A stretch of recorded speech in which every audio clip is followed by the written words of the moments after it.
इस वीडियो में हम चर्चा करेंगे कि दो भिन्नों का भाग हम कैसे कर सकते हैं। यह वीडियो कक्षा 6 के गणित विषय पर आधारित है।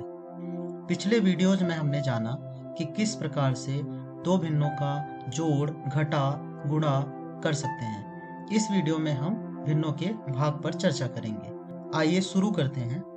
आप यहाँ पर एक बोतल और दो पीले रंग के कप देख रहे हैं। यह पीले रंग का कप इस बोतल का एक छठा भाग यानी 1/6 हिस्सा प्रदर्शित करता है। राज को इस बोतल के माध्यम से इस कप में 2/3 भाग पानी भरना है, तो राज को कुल कितने कप पानी भरने पड़ेंगे।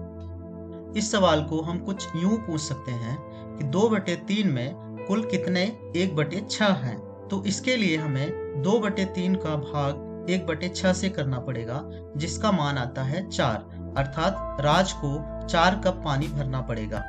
तो 2/3 में 1/6 का भाग कैसे करते हैं, आइए इस पर हम विस्तार से चर्चा करें। क्या आप इस प्रश्न की व्याख्या कर सकते हैं? 6/3, या इसे हम इस प्रकार से पूछ सकते हैं कि 6 में कुल कितने 3 होते हैं। इसके लिए हमें 6 को 3 से भाग करना पड़ेगा। यहाँ पर हमने चित्र के माध्यम से दर्शाया है कि 6 में कुल 2 3 होते हैं। क्या आप इसी प्रकार से इस प्रश्न की भी व्याख्या कर सकते हैं? 6/1/3, अर्थात 6 में कुल कितने 1/3 हैं। आप यहाँ पर देख सकते हैं कि हमने कुल 6 ब्लॉक बनाए हैं। इसमें से हम एक ब्लॉक में 3 बराबर हिस्से करेंगे। इसी प्रकार से हम पूरे 6 भाग में 3-3 बराबर हिस्से करेंगे, जिसे 1/3 से प्रदर्शित किया जा सकता है।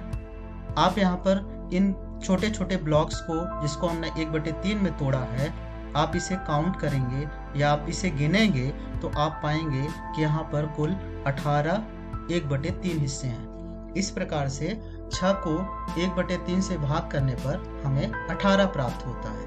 क्या आप इसी प्रकार से इस प्रश्न की भी व्याख्या कर सकते हैं? 3/1/4, अर्थात 3 में कुल कितने 1/4 हैं। आप यहाँ पर 3 पूर्ण ले सकते हैं और इन पूर्ण में से हर एक ब्लॉक के 4 बराबर हिस्से करेंगे, तो एक हिस्सा 1/4 को प्रदर्शित करेगा। इसी प्रकार से आप सभी तीनों ब्लॉक में 4 बराबर हिस्से कर लें। इन छोटे छोटे ब्लॉक्स को आप गिनेंगे तो आपको 12 छोटे छोटे ब्लॉक मिलेंगे। इस प्रकार से 3 का 1/4 से भाग करने पर आपको 12 प्राप्त होगा। अब आप इन प्रश्नों को विस्तार से समझने के लिए अपने नोटबुक में चित्र बनाएं और इन प्रश्नों को हल करें। आप वीडियो को रोक सकते हैं और इन प्रश्नों को हल कर सकते हैं। क्या इन गणनाओं में आपको कोई पैटर्न दिखाई देता है? अब आप इस प्रश्न को हल करें। 1/4 भाग 1/8, अर्थात 1/4 में कुल कितने 1/8 भाग होते हैं। इसे करने के लिए आप एक पूर्ण के 4 बराबर हिस्से करें, जिसमें प्रत्येक हिस्सा 1/4 या 1/4 कहलाएगा। अब इन 1/4 में 1/8 हिस्से बनाएं।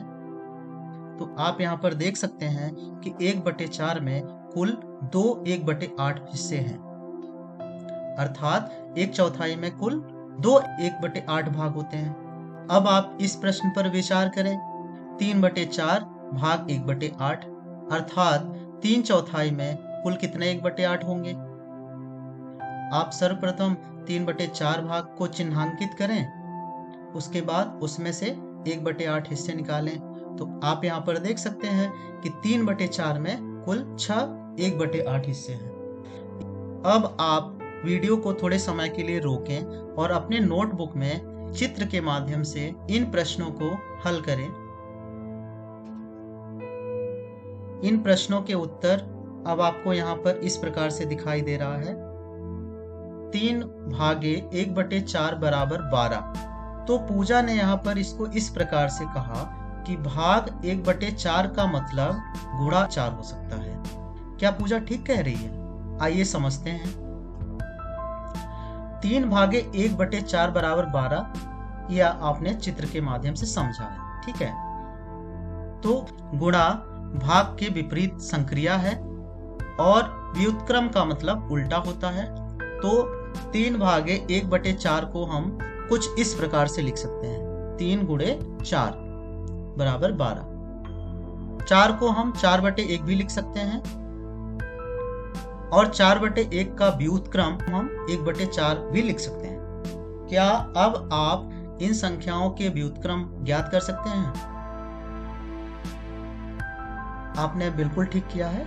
इन संख्याओं का व्युत्क्रम कुछ इस प्रकार से किया जा सकता है। अब आप याद रख सकते हैं, दो भिन्नों का भाग करने के लिए हम दूसरे भाग के व्युत्क्रम को पहले भाग से गुणा कर देते हैं। तो हम क्या करते हैं, पहले भाग को वही रखते हैं, भाग के चिन्ह को हम उसके विपरीत संक्रिया गुणा से परिवर्तित करते हैं और दूसरे भाग का व्युत्क्रम लिखते हैं। 1/3 का व्युत्क्रम है 3/1। अब हम दो भिन्नों का गुणा करना जानते हैं, तो हम अंश में अंश का और हर में हर का गुणा कर लेते हैं। तो यहाँ पर हमें प्राप्त हो जाएगा 3/4।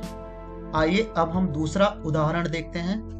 1/5 भाग 1/3। इसके लिए हम 1/5 को वही रखते हैं, भाग को उसके विपरीत संक्रिया गुणा में परिवर्तित कर लेते हैं और 1/3 का व्युत्क्रम 3/1 के रूप में लिखते हैं और इन भिन्नों को हम गुणा कर लेंगे, जिसका हमें मान प्राप्त होगा 3/5। आइए अब तीसरा उदाहरण देखें। 2/3 भाग 1/5। तो हम 2/3 को वही रखते हैं, भाग को गुणा में परिवर्तित कर लेते हैं और 1/5 का व्युत्क्रम लिख लेते हैं, जो 5/1 होगा और इन भिन्नों का गुणा कर लेते हैं, तो हमें प्राप्त होगा 10/3। और इसको और सरल करने पर हमें 3 सही 1/3 प्राप्त होगा। भिन्नों को भाग करने के लिए आप इस ट्रिक को याद कर सकते हैं कि हम पहले भिन्न को वही रखते हैं, भाग को उसके विपरीत संक्रिया गुणा में बदल लेते हैं और दूसरे भिन्न का व्युत्क्रम लिख लेते हैं और फिर इन दोनों भिन्नों को गुणा कर लेते हैं। आइए एक और उदाहरण देखते हैं। 1/6 को हमें 1/5 से भाग करना है, तो हम 1/6 को वही रखते हैं, भाग को गुणा में परिवर्तित कर लेते हैं और 1/5 का व्युत्क्रम 5/1 लिख लेते हैं और इन भिन्नों का गुणा कर लेते हैं, तो हमें प्राप्त होगा 5/6। अब आप पहले तरफ दिए गए उदाहरण को देखें और दूसरे तरफ दिए गए प्रश्न को हल करें। अब आप इन प्रश्नों को हल करने के लिए वीडियो को थोड़े समय रोक भी सकते हैं। तो इस प्रश्न में हमें 1/5 का भाग 1/4 से करना है, तो 1/5 को हम वही रखेंगे, भाग को गुणा में परिवर्तित कर लेंगे और दूसरे भिन्न का व्युत्क्रम 1/4 को 4/1 के रूप में लिखेंगे और गुणा कर लेंगे। अब आप इस प्रश्न को स्वतः करें।